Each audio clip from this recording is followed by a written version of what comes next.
And between enjoying some of the Dutch pastries there and watching the parade, some folks did take time to join our chief meteorologist, Victor Perez, and take their own chance at making a forecast.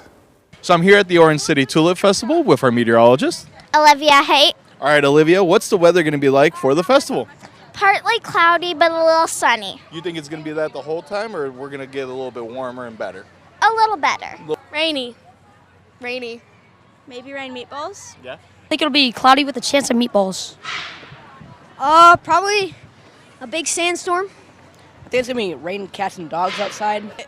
Everywhere in the planet it's going to be around negative 18,000 degrees. Like 80 degrees, 90. Really nice weather. Clearly, a tsunami is coming for Sioux County and O'Brien County.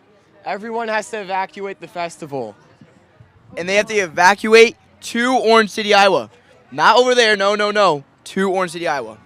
It's looking pretty hot, so some good tanning weather. Quite windy. Hold on to those hats. It's a little cloudy, so you don't need those sunnies. Yeah, really windy. It looks a little cloudy with a chance of meatballs. It looks cloudy with a chance of meatballs, too. All right, what's the weather going to be like for the festival, boys? Horrible. All right. Nice tomorrow. I would say pretty warm.